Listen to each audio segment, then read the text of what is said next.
All right, good morning. We are going to do conditional probability today.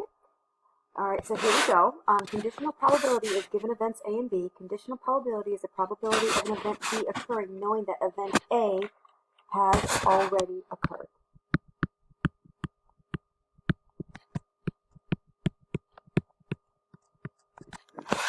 All right, the notation for this is the probability, and there's a parenthesis, of B, and there's a slash, and then an A. And the way that you use this is the probability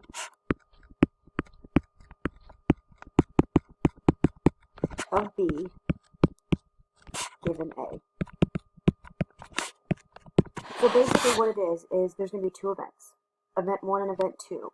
And what we're doing is we're trying to find the probability of event 2 happening, given that event 1 has already happened. So we have a formula, and it looks like this. It's the probability of A and B divided by the probability of A. All right, and I don't know why this formula for me doesn't seem to work as well. So here's how we're going to remember it for every single problem. We're going to think of it as both, notice how the numerator has A and B, over given. And this is going to be our kind of our little cheat way of thinking about it. Well, it's not cheating, but a different way of thinking about it. All right, it's the probability of both happening over the probability of the given. All right, so here we go. Mitchell drew, get rid of that. Mitchell drew a card from a standard deck of playing cards. What is the probability that he drew a queen given that the card was red? Okay, so we're going to go to, we want to do both over given. All right, it's going to be a fraction. We love them, they're our friends.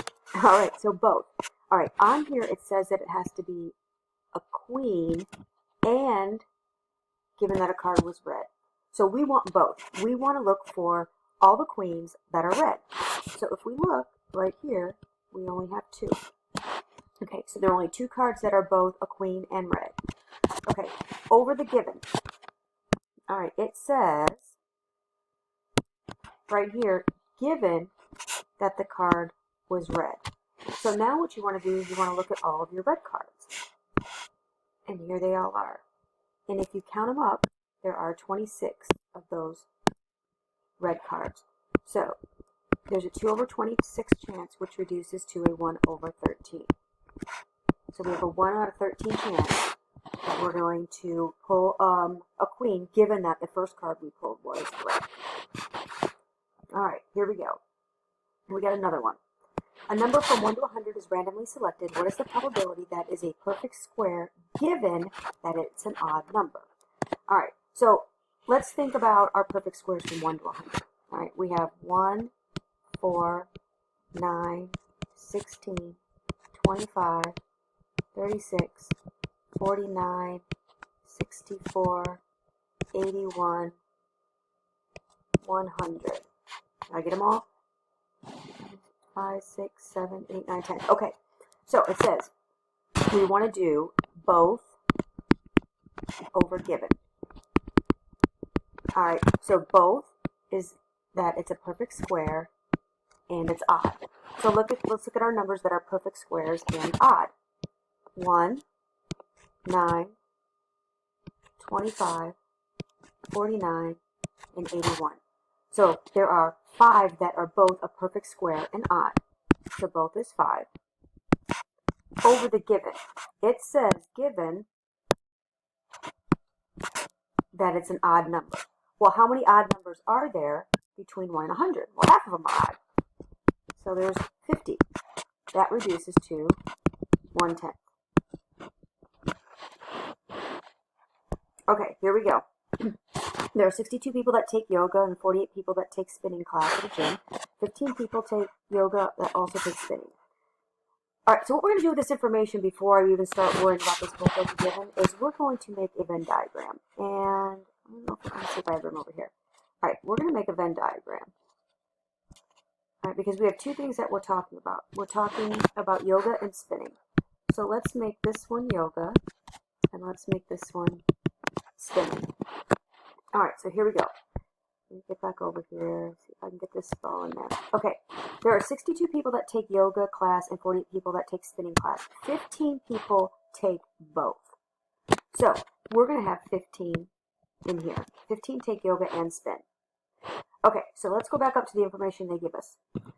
There are 62 people that take yoga class. All right, there's 62 people total. We already have 15, so in order for this whole circle right here to add up to 62, we need 47. All right, so now we have 62 people taking yoga. All right, and 48 people that take spinning class. Well, we already have 15 in our spinning circle, and we need it to add up to 48. So we're missing 33. All right, that adds up to our 62 people that we started with right here. So we're going to do both over given. All right, so let's see what they're asking us. It says, find the probability that he or she takes yoga class if you know they take spinning class. So both. We want people that take both yoga and spinning. Well, that's the middle of our Venn diagram. So that's going to be our 15. Okay, over the given. It says, you know, right there, that means you get given that they take spinning class. Well, how many people take spinning class? That whole circle of spin is 48.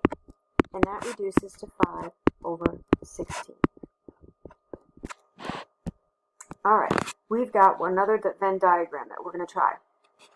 Okay, so we're going to, let's see if I can make this over here. All right, so let's see what we're talking about in here. Of the 30 students in Mrs. Smith's math class, 13 are athletes and 9 are in band. All right, so we have athletes and band. So I'm going to make this athletes. I'm going to make this band. 13 are athletes and 9 are, okay, sorry, 13 are athletes and 9 are in band. 3 of the athletes are also in band.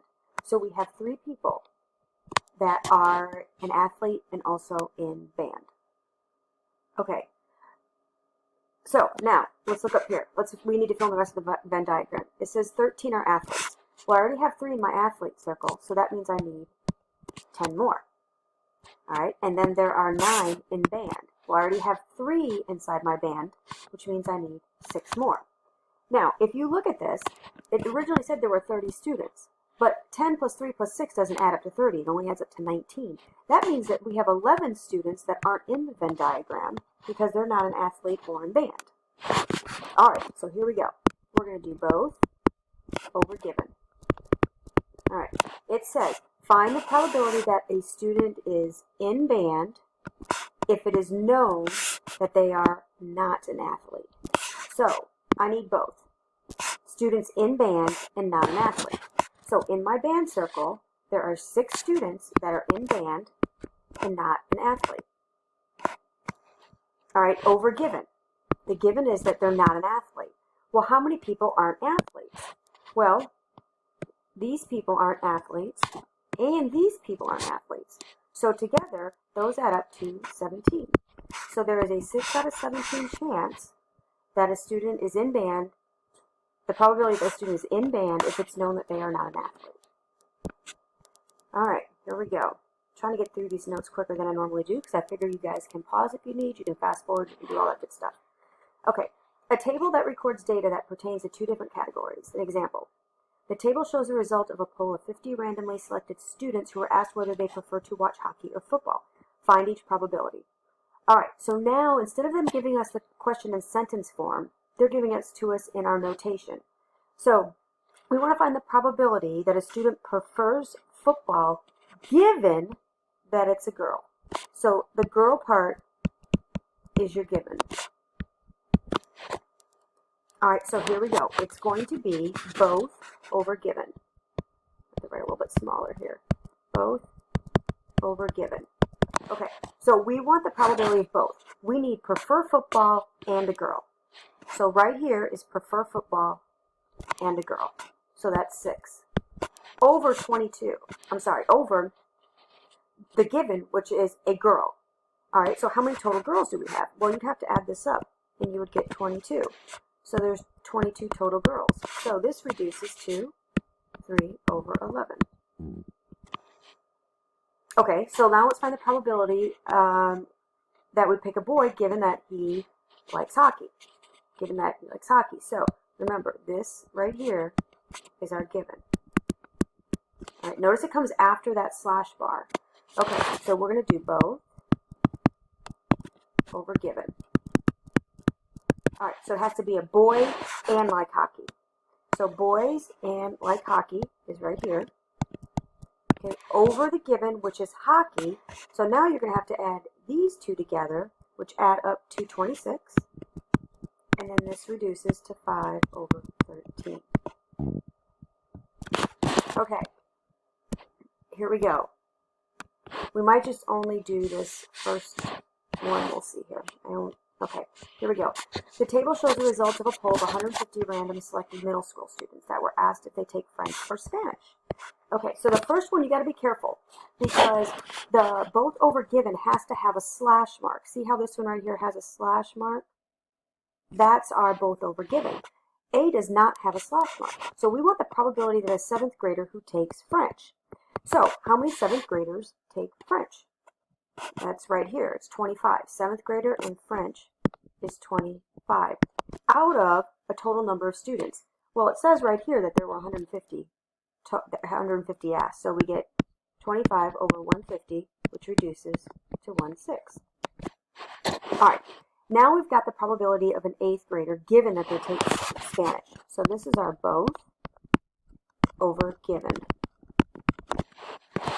All right, so both 8th grader and Spanish. 8th grader and Spanish is right here. So that's 33 over given. Remember, given is Spanish. So how many total Spanish do we have? If I add these up, I get 68. So it's out of 68, and that does not reduce. So that's our answer. I'm going to get back to mine. Hold on, sorry. Okay. Oh, get out of there. All right, so here we go. Both over given. Find the probability that the student takes French given that they're given that they're a 6th grader. All right, so both is French and 6th grader. French and 6th grader is 19 over the total 6th graders. Well, if you add up all the 6th graders, you end up with, right here, there's 42 of them. So out of 42. And that does not reduce, so I don't know why I would put the equal sign. All right, let's try one more. The probability of a 7th grader given that they take French. Both over given. All right, both 7th grader and French. 7th grader and French is 25 over the given. Remember, given is French. The total people that take French, if you add up your French column, is 82. So we have 25 over 82 chance. Okay, go ahead and try A, B, and C real quick. Pause the video, and then come back, and I'm going to have the answers on the sheet for you. Okay, so you have to be careful on A because it did not have that slash mark that we need for the both over given. So it's just a straightforward probability question. All right, there were 56 juniors that did not attend prom out of a total of, if you add up all the people surveyed, there were 200. All right. Hopefully you got those last two right. And guess what? You guys are going to get really lucky because we're not doing this. All right. I hope this video was informative. And, oh, sorry, just got a Facebook notification. And I hope you guys are doing well.